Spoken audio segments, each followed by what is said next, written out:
The Argo SRV is the tow truck of the universe. It is that single player, I want to rescue, recover, retrieve other vehicles in the game. SRV stands for Standard Recovery Vehicle.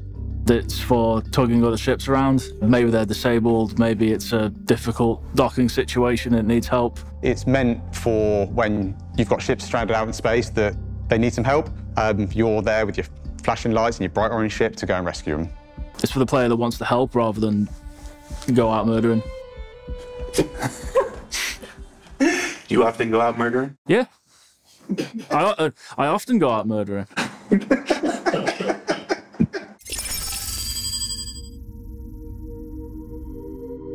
Argo has a very strong visual style in our game, so there's a few kind of core elements that we knew we had to have.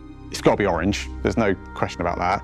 It needs to have kind of VTOLs that rotate, it needs to have big engines at the back, and it needs to feel kind of super industrial and very functional compared to a lot of our other manufacturers.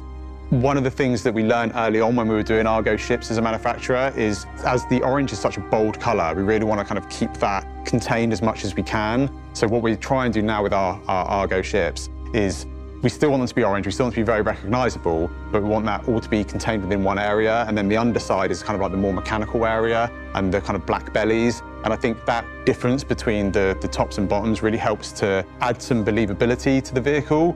Not everyone loves orange, so we will have different paint options available. The Argo SRV has three tints. It has a really nice white one and a black and yellow one, which is my favorite. And it has also this blue beigey one, which I think out of all the ships is kind of new for Argo, that kind of color combination. My favorite thing about the exterior of the SRV is that it's very consistent with both the mole and the raft. It has this diamond shape on the top with the circular feature. I like that kind of consistency. It really feels like a family of ships. Originally, the SRV didn't have much of an interior, but we pushed for like a bigger one. We've tried to balance both the Argo utility feeling that everyone loves, along with keeping it nice enough that you could bring in a couple of explorers whose ship's down. You'll enter the engineering area. This is actually where you enter the ship. The airlock or the lift is in the floor of that room. Within this room contains all the components for the SRV.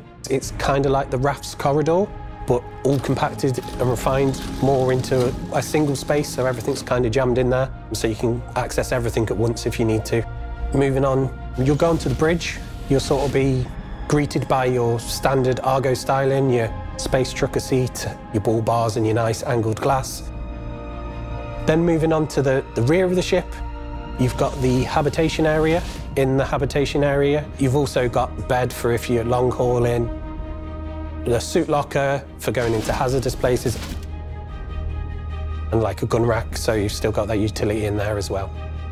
My favourite little bit about that is it's got like a sort of like rest and recovery area for the person being rescued. So they don't have to stay in their busted up soft F ship. They can come over to the SRV, sit at the table, get like a recovery coffee.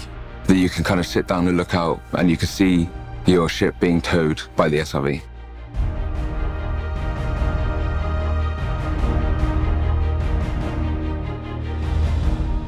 The Argo SRV has a very large tractor and towing beam assembly on the rear of the ship that the pilot controls. So they navigate towards the vehicle, swap to the turret view that controls the tractor beam, and then they position it and lock onto that ship.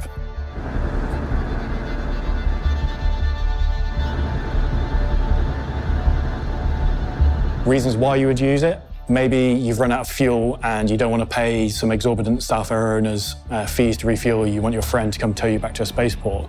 And most importantly, most people don't know that you can get repaired from SOFDEF now. Obviously, you won't be in a safe place if you got put into SOFDEF, so the SRV is going to come along, tow your ship to a safe location where it can get repaired. It's like a car recovery vehicle if you break down on the motorway sort of thing. It can be towed back to a spaceport, and then that ship can be repaired back to a state of flight. The SRV really begins to shine once the resource management system comes into play, because you won't always be in full SOFDEF. You could have messed up your engines. Thrusters could have malfunctioned. Power plants could be worn out and need replacing.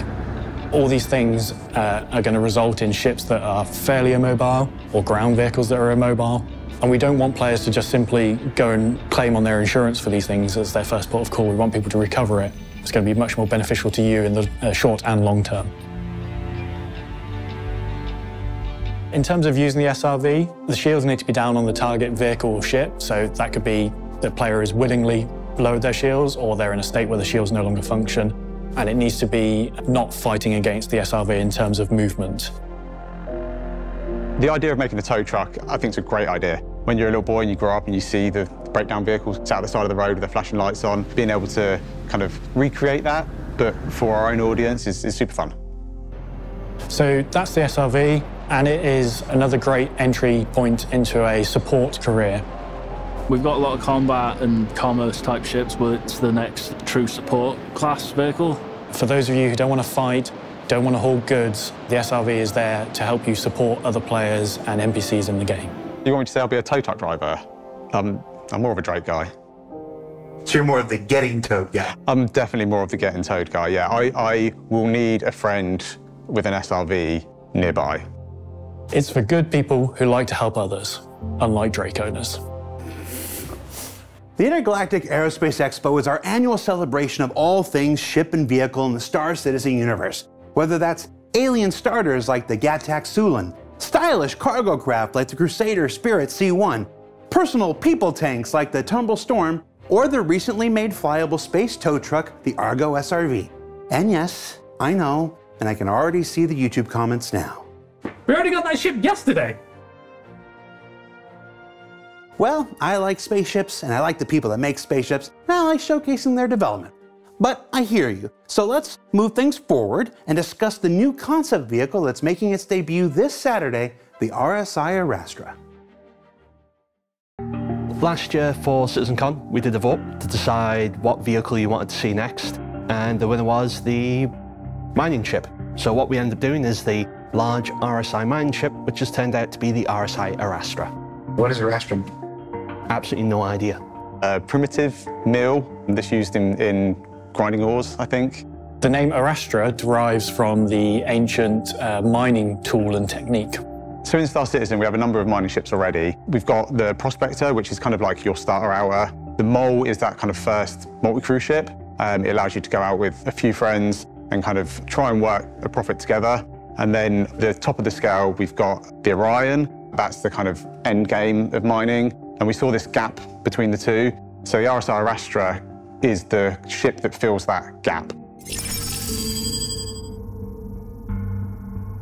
So the Arastra kind of combines the core visual elements that we've kind of developed over the years of RSI. It still has that definite triangular arrowhead shape to it, so it still feels at home within the RSI family.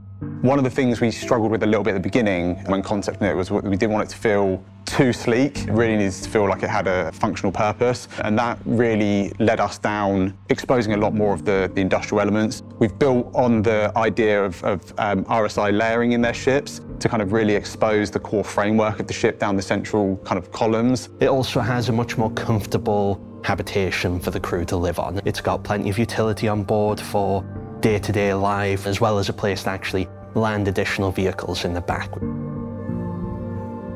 It has everything you need to spend a large amount of time away from dock, away from station. It's got an onboard refinery. It's got a large amount of ore storage, as well as onboard cargo.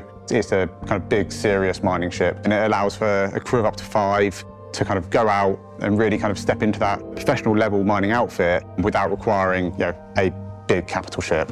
We have multiple stations for different people to actually mine at the same time as each other. They're all sat together in a very RSI-like bridge section. The remote turrets that are on the Arastra all have some level of transformation in terms of their location. The 2 at the front can slide backwards and forwards along, so you don't require the pilot to have to go left a bit, go right a bit. But then we also have a large one in the center, which can descend through the middle of the ships. Can actually transform down through the ship and out the bottom to cover the underside. So really you can mine in 360 degrees with this ship. And as it cuts through the ship, you can actually see the turret as it travels from one side to the other. And then additional crew members can help either position the ship if they want to change location, or deal with the mined goods at the rear of the ship in the cargo bay. But the ship can also hold ground mining vehicles. If you are planet side, some of those crew members could take mining vehicles that you've stored aboard out and do some surface mining whilst the ship hangs around nearby to tackle some ground mining rocks. So this ship is really perfectly placed for people who want to go mining but don't quite know what they're going to encounter along the way. They are equipped to tackle anything on the surface, anything on space.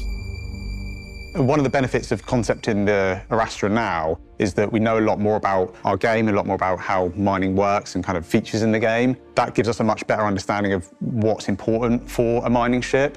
And that's one of the things that we'll take on to when we kind of deliver the Orion in the future. So this is a great example of how development on some ships improves and expedites others. Compared to the Orion, this bridges the gap in a few nice ways. It leverages all the existing mining loops and mechanics that we have in-game at the moment, whereas the Orion is going to be solely mining in space. It is a big ship designed for sitting out in deep space, mining big asteroids. It won't be capable of going down to planet size and mining on there. What we kind of learned from the Orion is that a lot of our RSI ships feel very, very aggressive. They feel very military and fast. And if you think of like a big industrial mining ship, the Orion is kind of the opposite to that. It's this huge kind of bulky ship that is very purpose-built. And what we want to do with the Arastra is take the lessons that we'd learned from that and combine that with some of the more modern RSI art styles and manufacturing techniques. The Arastra is the sort of all-in-one mining ship. You've started hand mining at the very start. You've progressed to, say, a rock as the next step, then a prospector, then a mole. This is the big step that lets you do a bit of everything. You can mine, you can refine, you can transport. And then if you want to go even deeper into that, then you go off to the Orion at the end. So what did we learn this week? Well, we learned that the SRV is another fine addition to the working class gameplay Argo always seems to specialize in. That the RSI Arastra wants to be the next big step in the evolution of mining gameplay before its even bigger Orion sibling arrives farther down the line. And that IAE continues to be the biggest ship and vehicle event of the year. But it's also Thanksgiving. And today, while we continue to always give thanks to you, the citizens of the verse who make all of this possible, I want to give a special thanks personally to the folks behind the ships. Now, all of the ships and vehicles in Star Citizen are only made possible by the variety of content, gameplay, and feature teams all contributing to their look, feel, performance, and overall experience. Despite a few YouTube comments that seem to think Dan McCabe makes some of these things all by himself. Because there's like 62 people on the vehicle content team alone. If only there were a way to make everybody remember that. Perhaps with the power of song. All right, relax. I wouldn't do that to you. Even I'm not that cringe. So for Inside Star Citizen, I'm Jared Huckabee. Thanks for letting us share the process of game development with you, and we'll see you all here next week.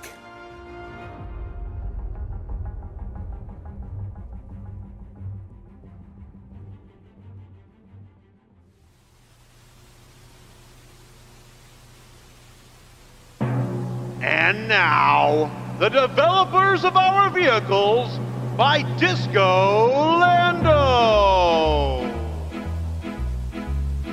Kingsley Von Walker, Nate Lang, Adam Parker, Chris Law, Ben Curtis, John Crew, Alberto Petronio, Ben Parr, and Luke Mello, George Coffin, Rich Towler, too, Corey Benford, Aaron Egan, and Patrick Solano, Al Parker, Mark Gibson, and Still, Kevin Turney, then Vimal, and Jin, and Zaheen, and Josh Crow, and Jay Thompson, Lars Lopkins, Samuel Brito, Chris Diggs, Bradley Vincent, Tom Hoskins, Chris Smith, April Dillons as well, Matt Vieira, Matt Monty, Matt Gron Jones, Evan Jr., Cy Bulmer, and Dunk.